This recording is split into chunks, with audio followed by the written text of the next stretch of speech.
Greetings, friends. Welcome to the Rotary Club of Cincinnati and the beautiful Continental Room. Thank you for joining us today. We have another great program in store. We welcome Lieutenant General Laura Potter and all her distinguished associates to Rotary today. Let's give them a round of applause.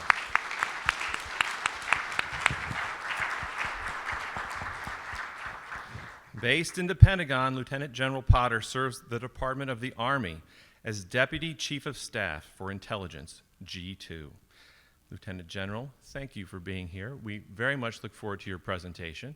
In fact, we are going to switch around the presentation order today to accommodate the Lieutenant General's schedule. So don't be surprised if we have things in a little bit different order on this particular occasion. We're going to begin our meeting with the National Anthem, led by Bob Branstetter and accompanied by Kay Atkins, followed immediately by the invocation and forward test by Steve Dreyfel.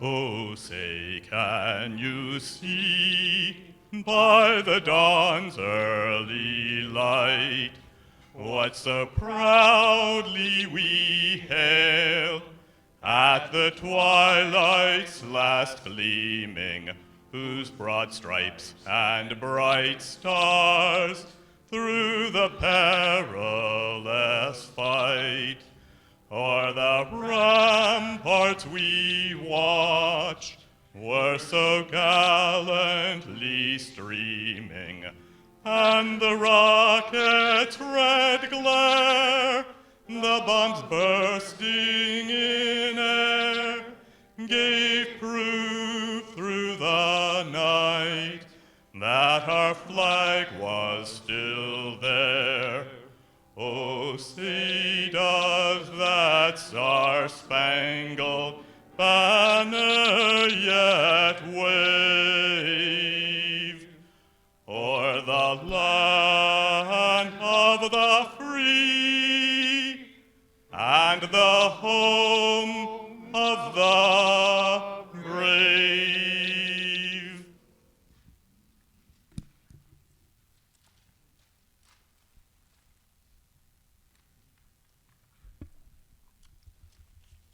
Thanks, President Steve. Let's bow our heads. Thank you, Heavenly Father, for bringing us together today to share a meal, conversation, and fellowship. We thank you for this wonderful venue, for the food you have provided to nourish our body, and for those who prepared and served it. God above, we thank you for the privilege of living in this great country and for the many freedoms we have. We thank you for our forefathers whose wisdom and insight provided us with a constitution, with our constitution, and a roadmap for our country to grow and thrive. We pray for a peaceful world, but there are those who would do us harm, so we must be ever diligent and protect our country and its citizens. And for that, Heavenly Father, you blessed us with a military of dedicated men and women who volunteer to protect us against all enemies, foreign and domestic. They are willing to give their lives so we can live freely in this wonderful country. Father above, we pray for these men and women and their families. Keep them safe and out of harm's way. Give them strength, courage, and resolve when they are called to action.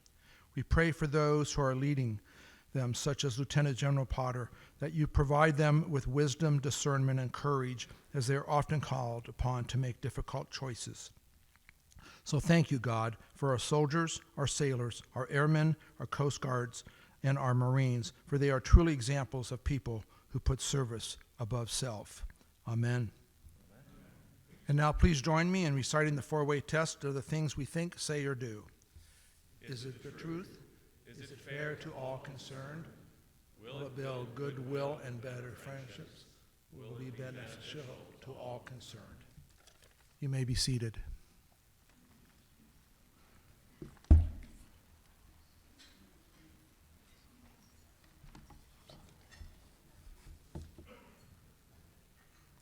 I'd like to welcome all of our guests to Club 17, the 17th Rotary Club established in the United States and in the world. I'm going to let Steve Lee introduce all of our military guests, but we have five guests, prospective members. The first is Brett Betts, who is from University Hospital. He's an emergency medicine physician, and he is a guest of Jack Scott.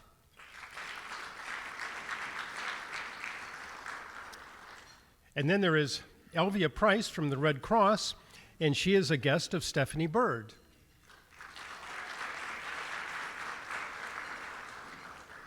And then we have Ken Bowman, who is from the Concerned Veterans for America, and he's a guest of Steve Dreyfel. And then we have Carol Hughes, our immediate past district governor.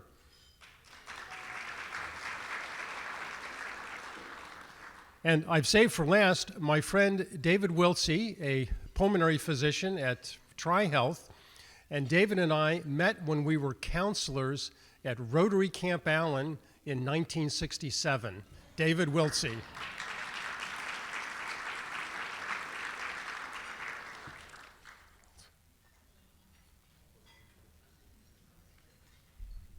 Welcome, David. Welcome, guests. It's always great to see so many fresh new faces and prospective members. Now I'd like to welcome immediate past District Governor Carol Hughes for a special award and recognition. Carol? Good afternoon, everybody.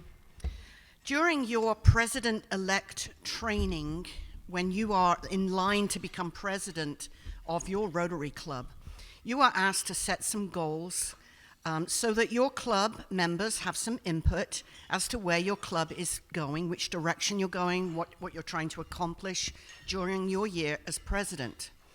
I'd like to invite Melinda Kelly, your immediate past president, to come up here. So Melinda, amongst 267 other presidents-elect in Ohio, set some goals, monitored those goals, and accomplished those goals. So she gets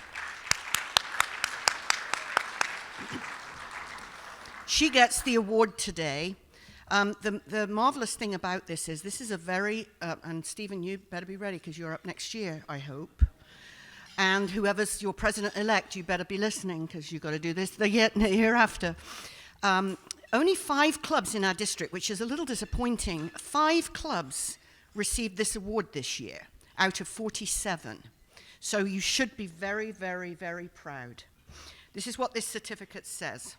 It is the 21-22 Rotary Citation Award, awarded to the Rotary Club of Cincinnati for helping Rotary serve to change lives of people all over the world. And it is signed by Shekhar Mehta, who is our immediate past Rotary International president.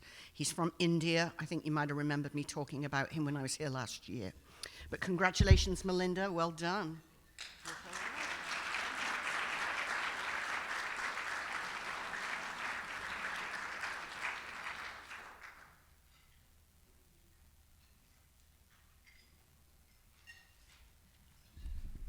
Carol Hughes, thank you for coming in person to make this special award and in recognition of Melinda's tremendous effort last year. Next, I'd like to introduce Steve Lee to present our program.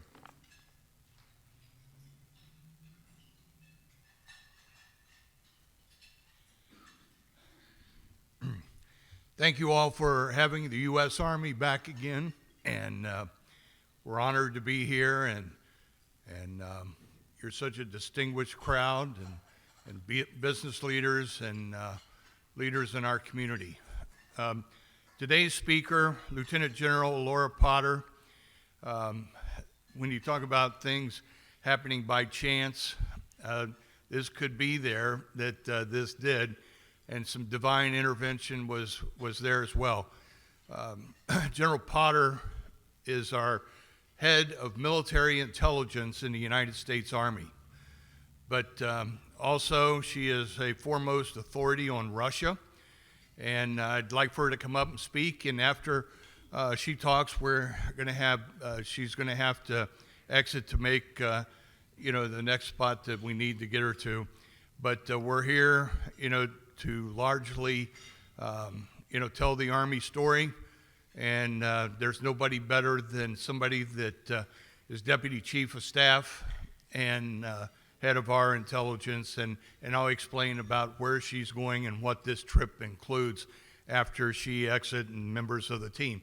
Team, would you all stand up and be recognized? We have members of military intelligence here, and we also have members of our recruiting that we have here in Cincinnati and in Southern Ohio, and they have a difficult job, and you know, sometimes we need our Army, and sometimes our Army needs you. And so today we're asking you to help our recruiters and help our Army find some qualified candidates to be a part of what brings the most noble cause in the world, and that's freedom, you know, to bear. So if you all can help these, you know, young people in uniform to get that mission accomplished, it would be so much appreciated, because, you know, right now, you know, it's a challenge, and we need your help every day. And if you get a chance to go by one of their, you know, locations, stop in and say hello and wish them well. General Potter.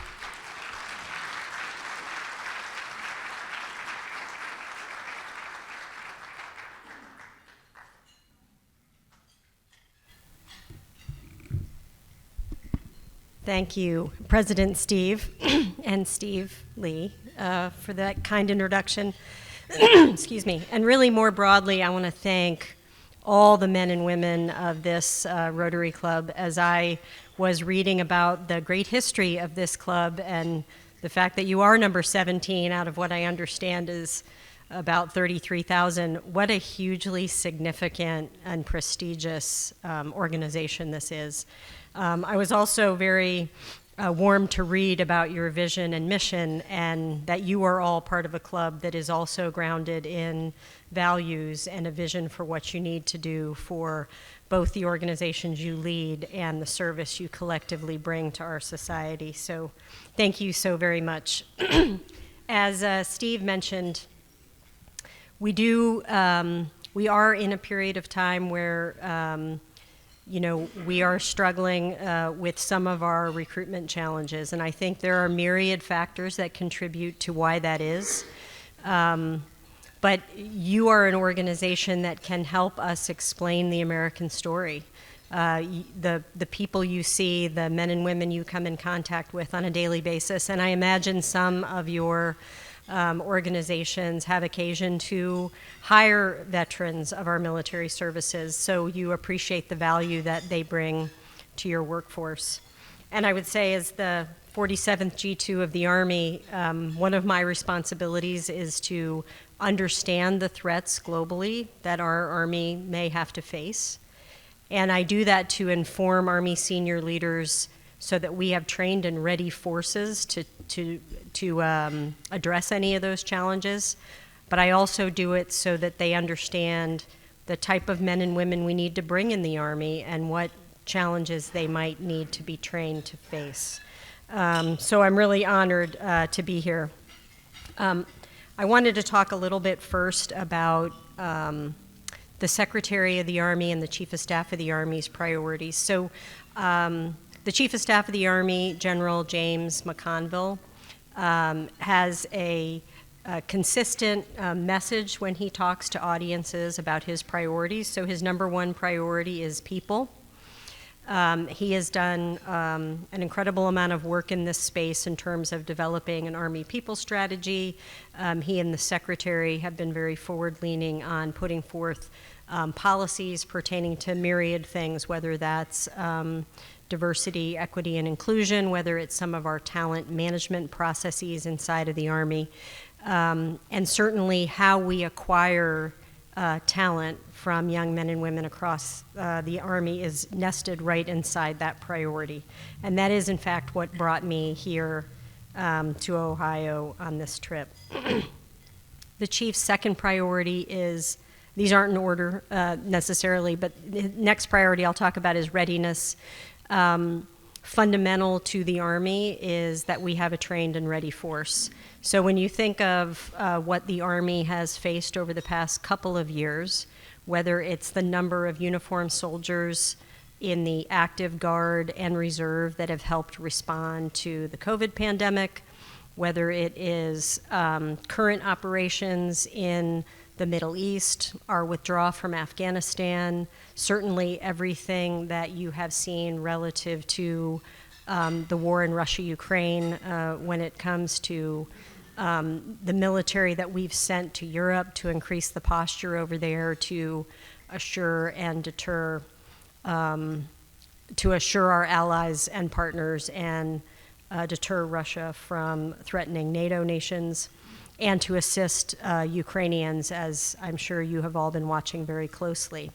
And I know, given that Kharkiv is a sister city, I know that of all the places I could come speak, this is extraordinarily meaningful and under the watchful eye of many of you in the room. The next priority I'll talk briefly about is modernization. So the Army is in the midst of the largest modernization we've embarked upon in about 40 years. And that modernization includes all of our, many of our major weapon systems, so the ability to bring on longer range precision fires, make our soldiers more lethal on the battlefield. Within the intelligence field, we're bringing on more sophisticated sensors, the ability to sense at deeper ranges, and all of those things have to be enabled with sophisticated technologies like artificial intelligence and machine learning that will enable our soldiers to be more effective on a battlefield that is under constant surveillance, whether that is from an adversary's collection systems or if it's from social media and the public, and the fact that much more is seeable on the battlefields of now and the future than it ever had been. So a lot of work being done in the modernization arena.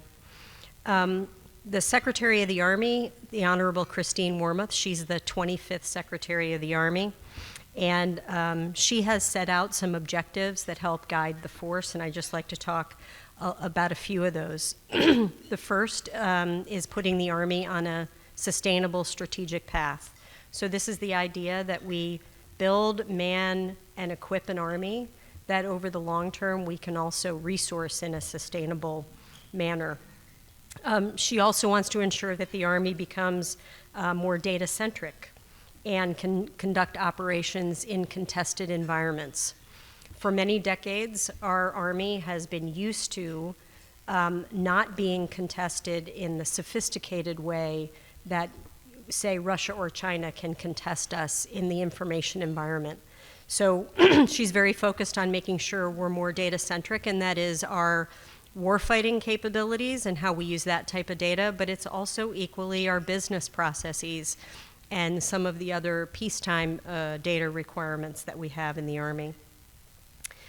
She also is very focused on making, continuing our efforts to be resilient in the face of climate change. And then her last three priorities are focused on people. So this is building positive command climates across the Army. And one of the ways we're doing that is through policies on prevention of harmful behaviors and on how we groom leaders in the Army, particularly leaders of battalion and brigade formations. And then lastly, strategically adapting the way we recruit and retain talent into the Army in order to sustain the all-volunteer force. So I wanted to sort of set that as a framework of what your Army is focused on right now. And I think it's a pretty exciting time for the Army because we're undergoing such significant change. And the decisions that we're making in these years will really set conditions for the Army that you will have for the rest of this decade and into the next decade. As the G2 of the Army, I would also say I'm very focused on studying the threats that we face. Steve did mention some Russia expertise, so I went to a small teachers' college in Moscow when I was a student back in the late 1980s, and that's where I learned my Russian and learned to appreciate many of the beautiful aspects of Russian culture. But I've also watched, I served for the United Nations in the Republic of Georgia after the 1992 to 94 war between Russia and Georgia, and I have since watched Chechnya in 2004, Georgia in 2008, Ukraine won in 2014, and what we're seeing now.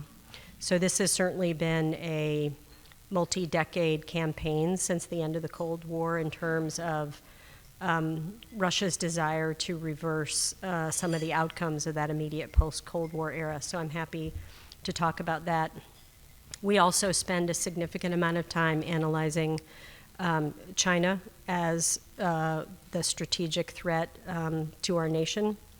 And then while those two are the foremost, with China being the pacing threat and Russia being an acute threat, we also spend quite a bit of time focused on the capabilities of Iran, whether that is its missile production, where it's headed with its nuclear program, or the technologies like unmanned aerial systems and other things that it exports to some of the violent extremist organizations in the region.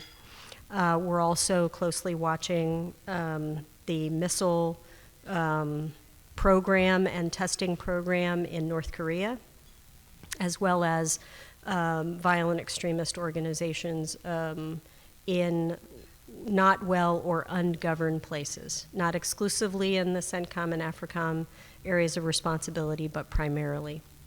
So with that, I do apologize that we are a bit pressed for time, so I have about 10 minutes, and I'd like to open it up if any of you have any questions about anything in the Army. I'll do my level best to answer them, or about threats in particular.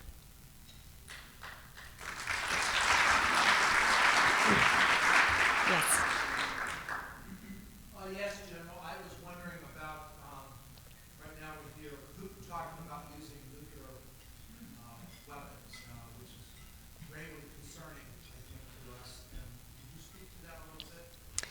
Sure. So, and I'm going to speak to it from sort of my personal thoughts on this matter. You know, there are a couple things Putin doesn't want to see happen. He does not want to trigger Article 5. So, you know, he's got to do, if he chooses to go that route, it's certainly got to be something that in no way threatens a NATO ally. But more importantly, you know, he's got to be very careful about the escalatory effect that's going to have across the globe. And so I don't think, despite the fact that that is a threat he has made, I don't think that that is in his calculus. Yes? Yeah. So it's kind of faded from the headlines in recent years, but I was wondering if you could give us any thoughts you have on what kind of remaining capabilities there might be in groups like Al-Qaeda and ISIS. Thank you. That's a great question. So I think that if you look at the 20 years we spent largely in the CENTCOM AOR fighting terrorism, we did a significant amount of degradation to their command and control and their ability to wage a major campaign that would come back and touch our shores. So there certainly continue to be localized threats, and I think they have those aspirations. And this is a very high priority focus for the intel community.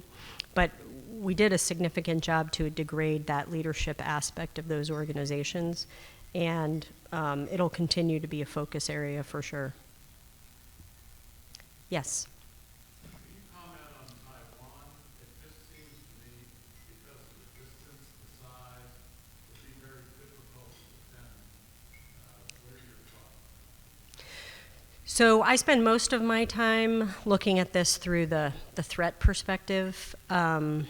So the question on actually defending it or those type of activities is a little beyond my expertise. I will tell you that there is a lot of work and exercising being done in the Indo-PACOM AOR to ensure freedom of navigation and to ensure that we can be ready and as strongly postured as possible to deter military action. Yes? In your content, you spoke a little bit about warfighter lethality and the need for sophisticated tools like artificial intelligence and machine learning. And given the inherent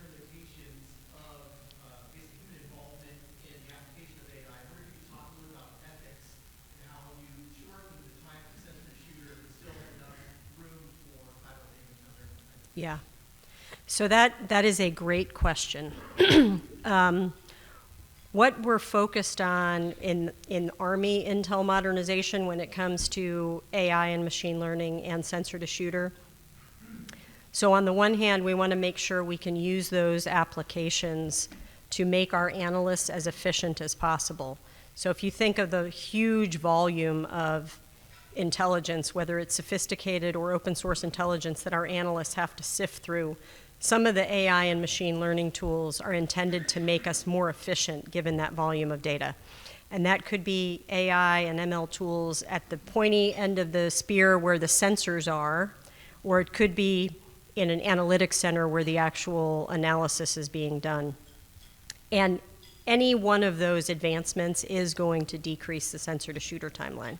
So I think what we are learning, and we've been on a campaign of learning for a couple years in the Army through a experiment that Army Futures Command calls Project Convergence. So what we're learning as we do this is how do we make those tools as efficient as possible? To your point, I think the Army will always be grounded in a traditional targeting and effects process, and I think where you need humans in the loop to make those decisions, to do collateral damage assessments up front or what have you, that will be part of that process. And the speed of delivering that effect would be determined on whether that was already pre-decided, if that makes sense. I think some things on a future battlefield, you might have a certain part of the battlefield that was had already been decided upon, and you could employ those techniques in a very quick manner, and there'll be other parts that will have to be much more deliberate with a human in the loop. And I will tell you that it is a very important ethical discussion, and I know our lawyers are thinking hard about this inside the Army. Yes. If we're watching what's happening in Ukraine, this is really the first major land campaign almost since the Second World War. And the thing that is striking is tanks are very vulnerable. Are we seeing the end of the main battle tank? Yeah, that's a very interesting question. So I think, it's certainly the largest land war since World War II.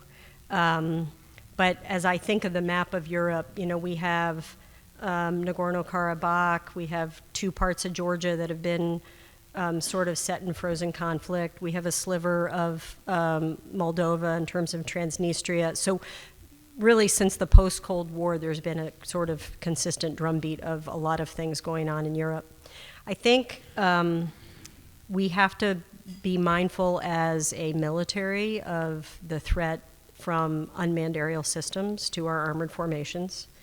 But I don't see it as the end. I think we just have to continue to very closely analyze adversary techniques and where they make those armored formations vulnerable, and then what are we going to do to actually protect them by making enhancements to our armored capabilities or countering adversary unmanned system employment. And I think we'll probably move out on a two-prong approach on that.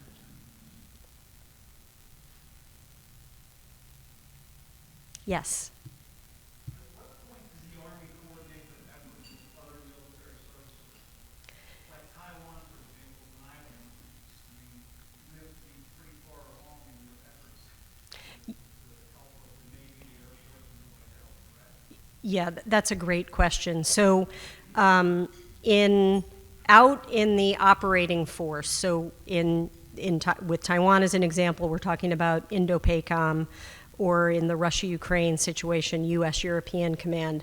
Those combatant commanders integrate the joint force.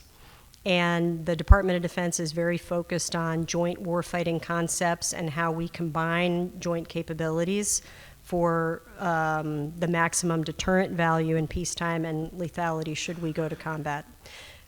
In the Army, back in the Pentagon, where our job is primarily to man, train, and equip our services, we're working very closely with the other services as we develop capabilities so that we can ensure that the capabilities are compatible or interoperable so that on a future battlefield, you could have one service sensing the environment and another service potentially delivering an effect based off of that intelligence that was gathered. So I think both what's happening in the services in terms of how we man, train, and equip, but really importantly, the activities going on in the combatant commands are really very important in terms of how we're exercising and demonstrating that deterrent effect. Yes? With the defense spending not growing dramatically over the years, particularly in relation to the cost of equipment and so forth, can we really effectively fight the front war in this country? China decides to go to Taiwan, you know, the Russian situation, or say Iran threatens Israel, whatever the case might be. We effectively fight these. So, you know, in terms of how we build an army, the Department of Defense lays out a national defense strategy, and they've asked us to focus on China. So it doesn't really address it in terms of one or two fronts per se. So they've asked us to prioritize China as a pacing threat, followed by Russia. I think as I look at it as an Army officer, we have always had to be prepared for any crisis the nation calls upon us to do. So certainly part of our strategy is to work as closely as we can with allies and partners in both theaters. And we've never gone into any conflict alone, and that would certainly be true here. Okay. I love these questions, though. Okay. We're going to miss you. Yes. General, again, thank you for being with us. Could you speak to the strength of our alliances and partnerships with other nations? That's a great question. So I spent 3 years serving in NATO. I have a huge affinity for that alliance, the strongest alliance in our history, and it is very strong. And I think seeing NATO rally around things like enhanced forward presence after the 2014-2015 war, and then the cohesiveness of the alliance after this most recent Russia's most recent invasion in the Pacific. We have many, many very strong relationships, and you know, it's not quite as coalesced as a NATO alliance per se, but I always remind people NATO is a global alliance as well, so they keep a close eye on what's going on across the globe. So whether it's that alliance, our Australia, UK, New Zealand, Canadian Five Eye relationship, or the many, many bilateral relationships we have in the Pacific, and beyond, really, in the Central Command, Southern Command, Africa Command, we have built up really strong bilateral relationships as an Army. We do that through exercising. We do it with the National Guard through its state partnership program. We have a lot of avenues that we do that, and I think we're in a very good place in that regard. Okay, last question. What are some of the surprises that we are learning from after watching what's going on in Russia today? Do we need to be afraid of Russia? Do we need to what? Do we still need to be afraid of Russia? So I think we've learned some very good lessons about things we anticipated Russia would be more capable of doing in this conflict than it has been, and they've made some changes in course corrections, if you will, whether that is, you know, they started the war with a very broad span of control. They eventually narrowed down the front. They had greater ambitions than they had resourced, and they planned against an enemy that was not the enemy they found, which is probably their biggest mistake, quite frankly. I think they've been degraded with their ground forces and their armored capabilities, but their other parts of their military are relatively, you know, intact, you know, at very healthy strength levels. So I never count them out, let me put it that way, as a threat to the West or to the NATO alliance. So we do have to keep a very watchful eye, but they've taken a significant or a fair cut in their ground and armored forces. I wish I could stay. I could probably talk about these topics forever, but I want to thank you all for what you do each and every day. And your Army is very appreciative because, as I mentioned, I know many of you have hired veterans, and we are soldiers for life. So, I just want to thank you, and if you have occasion to help share the Army's message, we have men and women in our recruiting formations that are happy to help you do that, and I always tell everybody I'm just at the other end of an email. So Steve Lee knows how to reach me, and so do the recruiting folks, and I'd be happy to follow up with any of you. Thank you again for all you do. Lieutenant General, could you stay for just a second? We'll just say one quick thank you. Lieutenant General Laura Potter.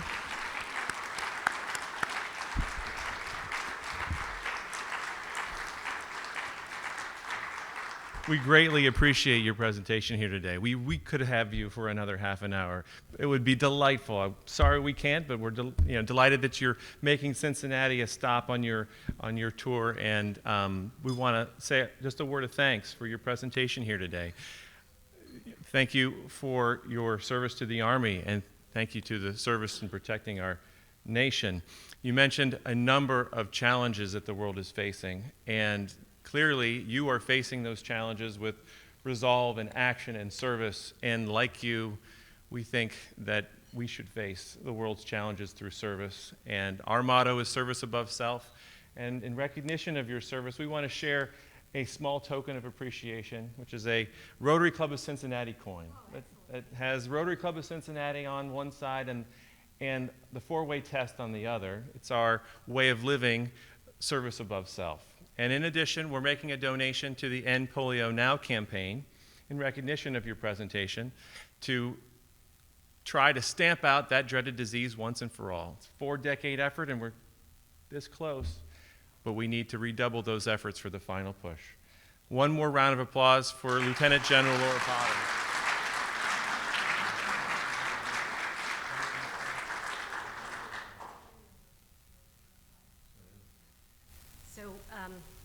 I forgot to mention this because I read about the polio work in my read-ahead material, and my father, the late Dr. Robert Hugo Potter of Pittsburgh, was part of the development of the vaccine. And they did some experimental vaccine, like they would have medical students come in, and my father-in-law told me that story all the time. And I know he's up there in heaven looking down, so thankful that there's an organization like this that's laser focused on helping our nation through this. So thank you for that.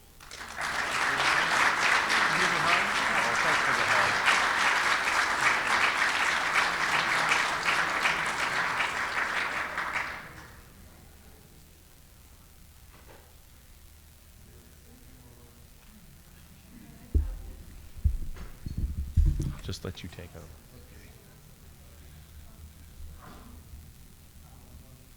Thank you, General Potter. I want to share with you all just a little bit about the schedule that we're keeping here in Cincinnati and why we're moving so quickly from spot to spot. General Potter got here last night coming in from the Pentagon, and this is unprecedented kind of visit. To have a flag officer from the Pentagon at such a high level to be in one community, for 3 days is pretty unbelievable, and that's a testament to you all. And I have to tell you that, that where she's going right now is Mercy McCauley High School, and there'll be 400 young ladies that will be there from Mercy McCauley. There's some students coming from the other, all-girls schools that will be circling in there in a few minutes. And so, it's, again, unprecedented. It's the first time that this has happened. Then following that stop, we'll be moving on to Mount St. Joe College. There are 2,800 students there. There are physicians, assistants, nurses, therapists, their regular student body, and they're all invited to attend her presentation on what's going on in the Army. And then tomorrow morning, we start at 7:30 at the University of Cincinnati Med School and UC Health. Last night, it's probably not in the press yet, but NIH, which is one of the services that the Department of Defense works very closely with, announced a grant to the University of Cincinnati. I received a phone call from a very excited Dr. John Tu. I don't know if you know Dr. Tu or not, but he was pretty fired up. And then from there we go to another school, Withrow High School, and then we move from Withrow High School on to LaSalle High School, and then tomorrow night the general will be at the LaSalle Moeller High School football game, where she'll toss out the coin, or toss the coin. I guess you don't toss out a coin at a football game, or toss out the first pitch. But then on Saturday morning, we will meet with Dr. Kate Chard, who has an 18-year history at the VA hospital here, that anybody that has gone through her program on PTSD, there's not been one single suicide. And so the military is trying to incorporate some of those programs into our suicide prevention. And I have to tell you that when I walk through the halls of the Pentagon, to say I'm from Cincinnati, everybody gives me a high five. And so it's great to be proud of your community. It's great to be proud of you all and you giving us this forum. I also have received an email this past week who she's talking about the weapon systems. The commanding general of that is, I don't know if it's public or yet, but he is from Ohio, and he has called me and told me that he wants to come to Cincinnati to get him home.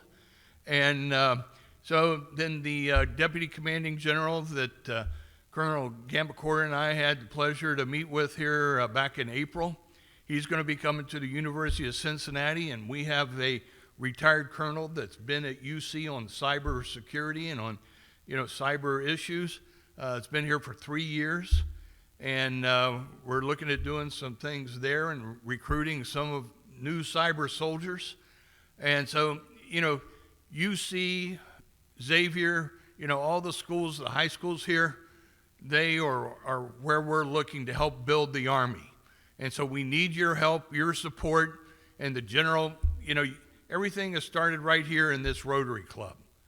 And to have you as a stopping point and an influential part of this community is so critically important to your United States Army and the United States military, and thank you very much. That's great. Thank you. Good to see you. Thank you, Steve Lee. We owe Steve Lee a thank you for helping to make this event possible, and many others, and of course his tireless service in support of our veterans and service men and women. Thank you, Steve. Now back to our regularly scheduled meeting. What a meeting to sponsor. Stephanie Bird, would you like to come up and share a word about Red Cross and the good works you're doing in our community? Thank you for being a meeting sponsor today. You chose a good one. Thank you, President Steve. For over 142 years, the American Red Cross has worked to prevent and alleviate human suffering in the face of emergencies, and we have done that by mobilizing the power of volunteers and the generosity of donors. 95% of the work that we do is done by volunteers. In fact, our mission would not be able to be delivered if it weren't for volunteers who willingly give of their time and leave what they're doing to help people who are in need. And so on your table, there are little postcards that if you're interested in being a Red Cross volunteer, or you know of others who would be interested in being a Red Cross volunteer, please fill out the card. We'll collect them.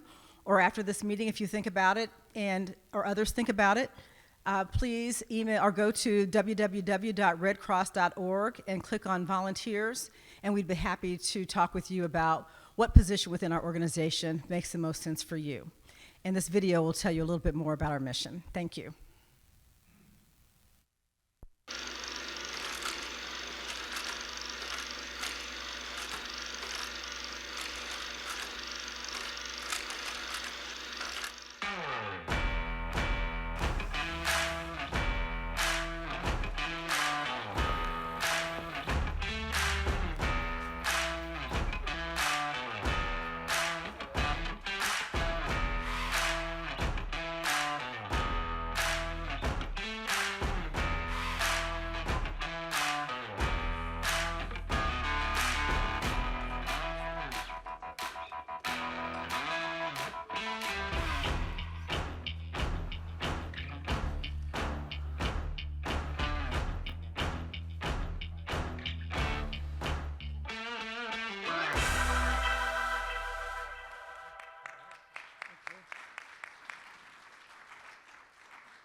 Thank you, Stephanie Bird, and to the Red Cross, again, for your life-saving efforts in our community. Now I'd like to welcome Esteban Calle to the podium to talk about an announcement regarding the first Tuesday happy hour, immediately followed by past President Brett LeBar with an update on corporate membership. Esteban? Thank you, President Steve. Good afternoon, Club 17. Did you know that we can thank Shakespeare for the name Happy Hour? In Henry V, King Henry says, "Therefore, my lords, omit not happy hour that may give furtherance to our expedition," which translates, "My dudes, let's not skimp on any good times that could help us get to where we're going."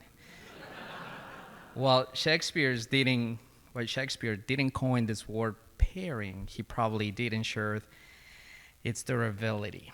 With a fun fact, your presence is requested for the second Rotary Happy Hour, Rotary Club of Cincinnati Happy Hour on October 4th from 4 to 6. This event will take place at Big Ash Brewing at 5230 Beachmont Avenue. Thank you, Rotarian Steve Haver, for setting everything up and hosting us at his brewery.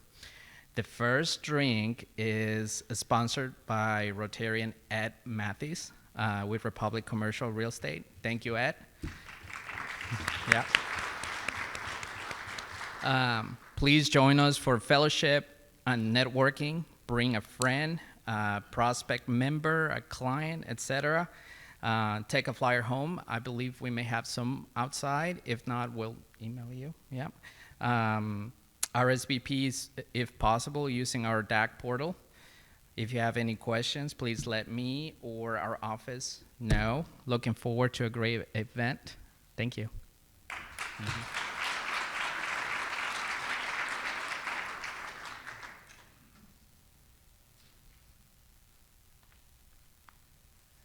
So years ago, at the beginning of my career, an executive gave me a piece of advice about announcements or presentations. He said, "Be brief, be bright, be gone." And that stuck with me. So I'm just going to take a couple of minutes to talk about corporate membership. And let me just start with a show of hands. How many people here feel that they know some of the advantages of a corporate membership in Club 17? Okay, you can see a lot of us aren't that familiar with it, and I just want to give a thumbnail sketch that'll give you a little bit more sense of what it offers. So go ahead, Christy. Do I have a clicker? I do, okay. Well, I think that, here it goes, it has to fill in. We currently have 18 corporate members in our club. You may not even be aware of that. We have 18 corporate members. Corporate member companies or organizations. 2 of them were added last year on this slide that you're seeing. We have several more. Jack Scott works very hard on this as well, that we are in the midst of having conversations with about joining as corporate members. So just a little bit of an explanation about what is a corporate membership. I'm just taking the most typical or common kind of corporate membership. We call it traditional. And in traditional corporate membership in our club, there are 3 members of a company or organization who join our club. 2 of them are paying members who pay the exact kind of dues and prepaid lunches that any Rotary member would pay. And 1, we actually call them the corporate member. It's usually the CEO or another executive, pays only when attending lunch, does not pay the dues or the prepaid lunches. There is a one-time initiation charge fee for a corporation to join. If that corporation has 1 or 2 members already in our club, whatever they paid as their own individual initiation fees are deducted, so to speak, on what the corporation pays. So that sometimes the payment can be as little as $200 extra or $500. And all 3 members are Rotarians. This is not an honorary Rotary membership for the corporate member. All 3 are full Rotarians with all access to Rotary service, social, and networking opportunities worldwide. Now, that's the typical corporate membership. There's also a similar regional corporate membership, which can have 4 to 6 company members as part of it. So, the advantages. First of all, it's a cost-effective way for an organization to have 3 or more Rotarians in Club 17. It includes a free meeting sponsorship in terms of a chance to be at the podium and talk about your organization and get some publicity within Rotary. In addition to that, the CEO or executive in the membership can be a speaker, the main speaker at a Rotary lunch, if they choose to. There's flexibility for the corporate members in terms of switching employees in the membership. Anybody who joins Rotary stays as a Rotarian, but if that company wants to make a transition and bring another person into the membership, it's a good way for that company to give that employee more leadership and service opportunity and exposure. So it's a good way to grow people within your organization. And also, if you're a corporate member, you have access to join the corporate member roundtable. Some of you have seen the work of that roundtable. I know Kelly Collison's right here and works hard on it, along with Bob Will and Cheryl Parker, as they head that up. But that organization, that corporate member roundtable, has the sharing of best practices and how to lead organizations, and actually does service to the club by setting up panel discussions and forums at our Rotary lunch on hot topics. The next one is November 4th. Stay tuned for more details. So, if you have an interest or if you have any questions, please see Jack or see me. We'd be glad to chat. And if you know a company that might have an interest not currently even represented in our club, let us know that too. Thank you.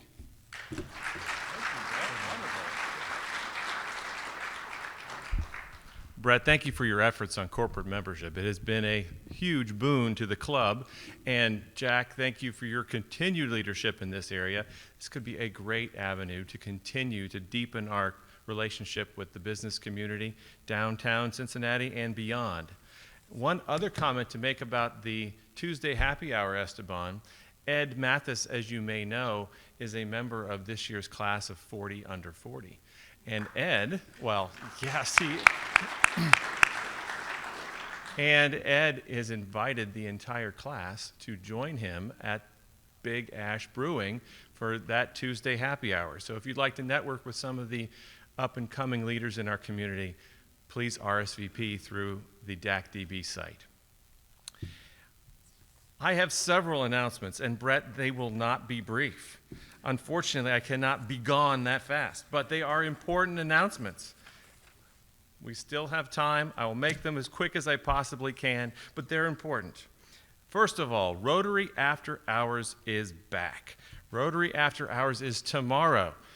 If you hadn't already known, but Rotary After Hours is hosted by Kelly Mahan tomorrow, September 23rd, from 5:30 to 7:30 at her home on Graydon Meadow Lane in Indian Hill.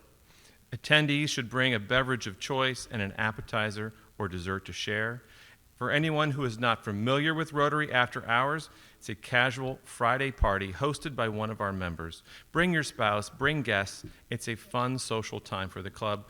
RSVP through the link in the Tuesday newsletter. Rotary Due Days. Have you signed up to volunteer for our club's signature project, Rotary Due Days? The citywide event takes place on Friday and Saturday, October 21st and 22nd. 20 projects and over 300 volunteers. Don't wait to sign up. Several project volunteer slots have already completely filled, and the remaining ones are now open to the public. So if you want to participate, please visit the club's website, under Events, then Rotary Due Days, and click Friday or Saturday to sign up as a volunteer. The Girl Scouts, Stepping Stones, YMCA, Bright Center, Le Soup, Epic, Kidney Foundation, Free Store Food Bank, and Red Cross all need volunteers. Thank you, Rotary Due Days Committee, for your efforts to make this inaugural year a huge hit. Blink is coming, and we are in the opening parade.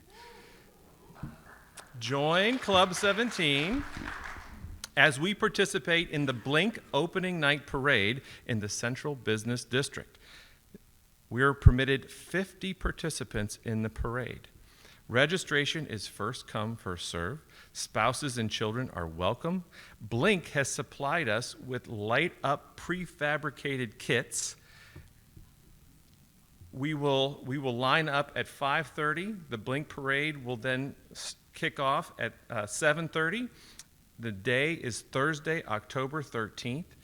The whole night will conclude around 9 p.m. All parade participants need to register through the link in the Tuesday newsletter or through DACDB calendar. Registration will close once we have 50 participants. So more details to follow. I feel like I have a note about next week. Next week, September 29th, is Rotarians at Work. RSVPs are due today, so don't come to the Hilton next week. Rotary is on a roadshow.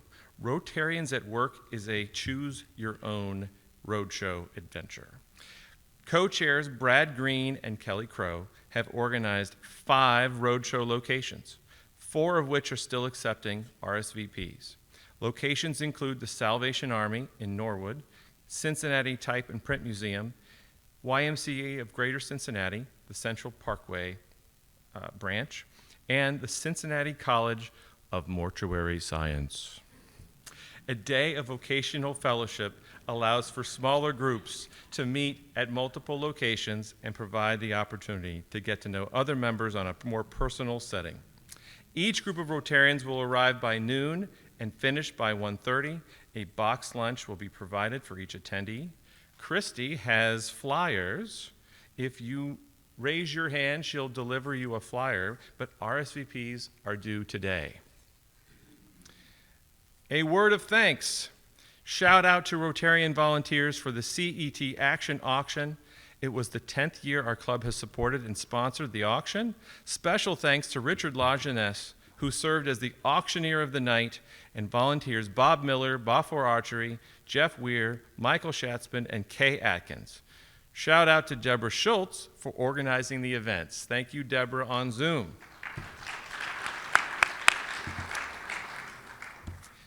If all of these events have your head spinning, reminder that these events are all on the calendar through DACDB.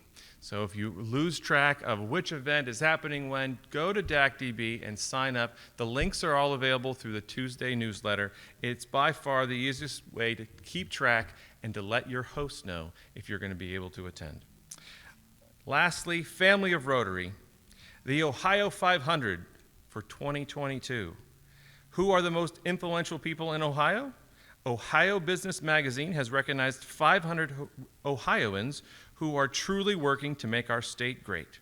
Congratulations to our corporate members, Jorge Perez of the YMCA of Greater Cincinnati, Neville Pinto of the University of Cincinnati, and Siobhan Taylor of DePaul Cristo Rey High School.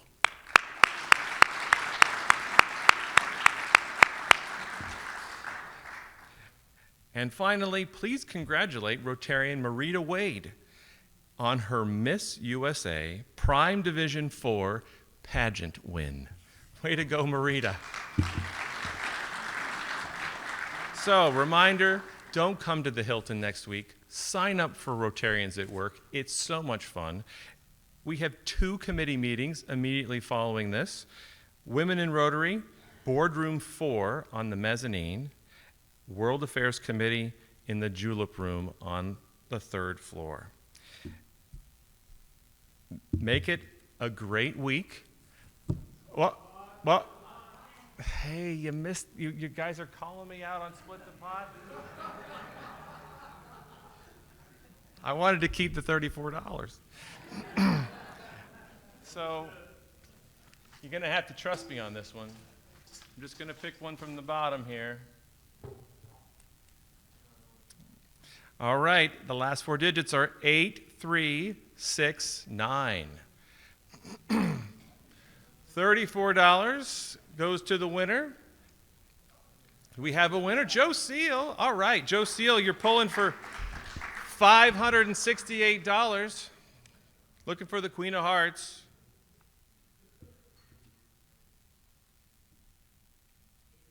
Oh, So close, so close. All right, well, make it a great week, everyone. See many of you tomorrow. Meeting adjourned.